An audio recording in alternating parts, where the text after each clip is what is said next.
योगीराम सूरत कुमार, योगीराम सूरत कुमार, योगीराम सूरत कुमार जय गुरुराय।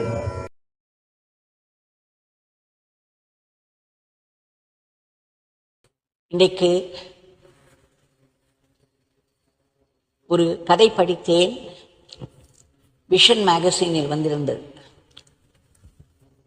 அதாவது இந்த நாமம் என்பது எப்படி உதவுகிறது என்பதற்கு.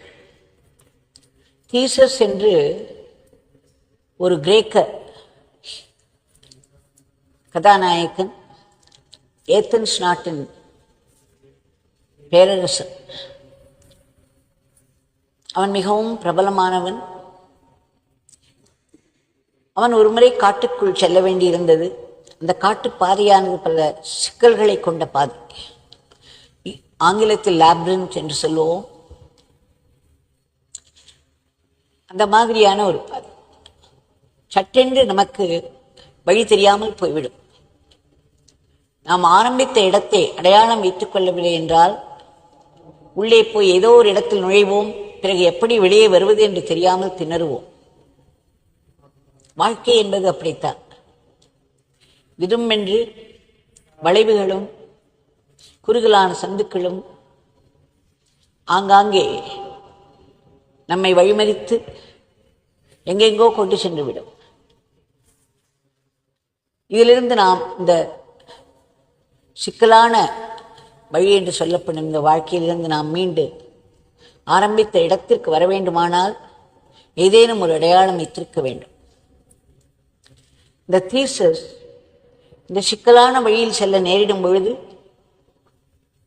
அவருடைய நண்பரோ குருவோ ஒருவர் சொன்னாராம், உள்ளே போய் மாட்டிக்கொண்டாயானால் வெளியே வருவது மிகவும் கஷ்டம், ஆனால் உள்ளே செல்லாமல் இருக்கவும் முடியாது. ஆக நான் உனக்கு ஒரு உபாயம் சொல்கிறேன் என்று சொல்லி ஒரு கயிற்று பந்து அதை எடுத்து கையில் கொடுத்து, இதன் நுனியை இந்த வாசலில் கட்டிவிடு, அசைக்க முடியாமல் கட்டிவிடு. பிறகு இந்த பந்தை நீ உள்ளே எடுத்து செல். நீ போகும் வழியெல்லாம் இந்த நூலானது, இந்த கயிறானது உன் கூடவே வரும்.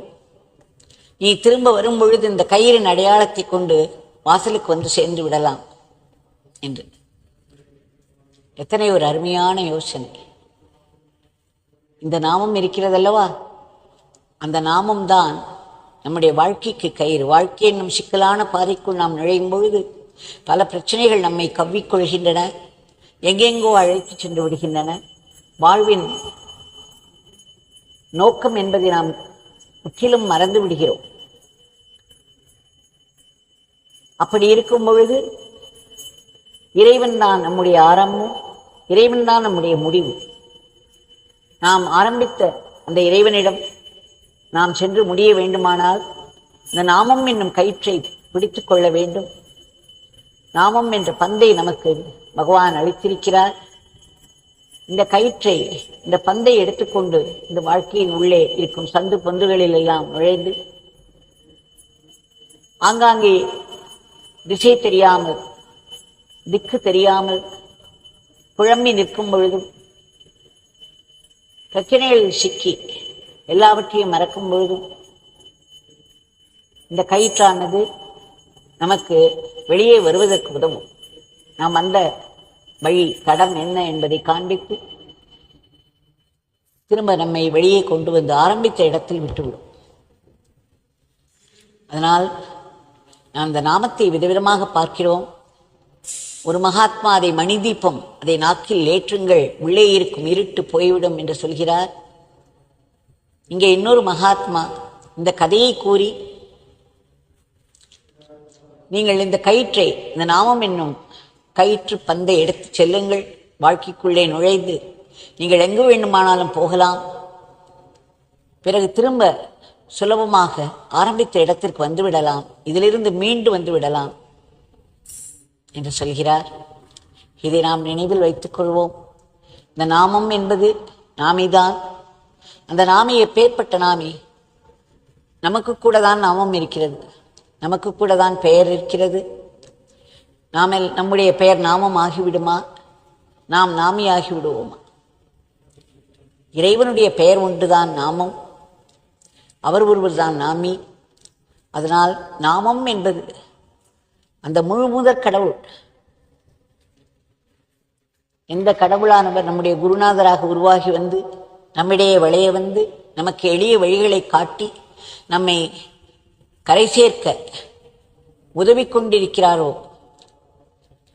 அந்த குருநாதர், அந்த சாக்ஷாத் முழு முதல் பொருளின் வடிவம், அவருடைய நாமத்தை நாம் கையில் எடுத்துக்கொண்டு இந்த வாழ்க்கையில் நுழைந்து எத்தனை பிரச்சனைகள் என்ற சந்து பொந்துகள் இருந்தாலும் இதன் துணையோடு உள்ளே சென்றோமானால் இந்த வாழ்க்கை என்னும் திக்கு தெரியாத காட்டிலிருந்து வெளியே வர முடியும். இதனை நினைவில் கொள்வோம். பகவானிடம் இன்றைய பிரார்த்தனையை நாம் சமர்ப்பிப்போம். பகவான், தங்களிடம் வேண்டிக் கொள்கிறோம். தங்களால் முடியாத காரியம் எதுவும் கிடையாது, தங்களுக்கு தெரியாததும் எதுவும் இல்லை. தாங்கள் எங்களுடைய உடல் மனம் ஆகியவற்றை தாக்கும் அந்த கிருமிகளான கோபம், பயம், துக்கம், பொறாமை, வளர்ந்து கொண்டே போகும் ஆசைகள், தற்பெருமை, பொச்சரிப்பு என்று சொல்வார்கள். சதா எதை பற்றியாவது குறைபட்டு கொண்டே இருப்பது, குற்றங்களை கண்டுபிடித்து கொண்டே இருப்பது, அதை வைத்து குறைபட்டு கொண்டே இருப்பது, இல்லாத ஒன்றை நினைத்து நினைத்து குறைபட்டு வாழ்வில் நிறைவுகளை எல்லாம் ஒன்றுமில்லாமல் ஆக்கிக்கொள்வது, இப்படி எத்தனையோ சொல்லிக்கொண்டே போகலாம். இதை தாங்கள்தான் வேரோடு பிடுங்கி எறிய வேண்டும். எங்கள் மனதை தூய்மையாக்க வேண்டும். இந்த உலகத்தை தர்ம வழியில் சகஜ நிலைக்கு கொண்டு வர வேண்டும். இப்பொழுது எல்லா ஜீவராசிகளும் எல்லா உயிரினங்களும் திரும்பவும் தங்களுடைய பழைய நல்ல நிலைமைக்கு வர முடியும். மற்றவர்களுக்காக எப்பொழுதும் உழைத்து கொண்டே இருக்கும் தொண்டர்களுக்கு தாங்கள் பெரிய பாதுகாப்பையும் எல்லாவித நலத்தையும் அளிக்க வேண்டும். பொருளாதாரத்திற்கு ஒரு ஏற்றத்தை தர வேண்டும். எல்லாவற்றுக்கு மேல் தங்களுடைய திவ்ய மங்கள நாமத்தை நாங்கள் எப்பொழுதும் உச்சரித்து கொண்டே இருக்க வேண்டும். ஒவ்வொரு நாமமும் எங்களை மாற்றும் பணியில் ஈடுபட்டு அந்த காரியத்தை செய்து கொண்டிருக்கிறது. ஒரு நாமம் கூட வீணாவதில்லை என்று தாங்கள் சொல்லியிருக்கிறீர்கள். அதேபோல் ஒரு பிரார்த்தனை கூட வீணாகாது. நாங்கள் மீண்டும் மீண்டும் பிரார்த்தித்துக் கொள்கிறோம். தங்கள் கைகளில் மட்டுமே நாங்கள் சிறந்த கருவியாக செயல்பட வேண்டும். எங்களுடைய அன்றாட வாழ்க்கையை தங்களுக்கு அர்ப்பணமாக செய்து வர வேண்டும். அந்த பேரானந்த பெருநிலை எங்களுக்கும் கிட்ட வேண்டும். எங்கள் மனம் தூய்மை அடைய வேண்டும். அதற்கு தங்களுடைய பேரருள் வேண்டும். அப்பொழுதுதான் எங்களால் உங்களுடைய உயிரோட்டமான இருப்பை எங்கும் காண முடியும், எல்லாவற்றிலும் காண முடியும், எப்பொழுதும் காண முடியும். அப்பொழுதுதான் வாழ்வில் நடக்கும் எல்லா நிகழ்வுகளிலும் தங்களுடைய லீலைகளை காண முடியும். அவற்றின் தாக்கத்தில் இருந்து நாங்கள் தப்பிக்க முடியும். அது மட்டுமல்ல, மிகவும் முக்கியமாக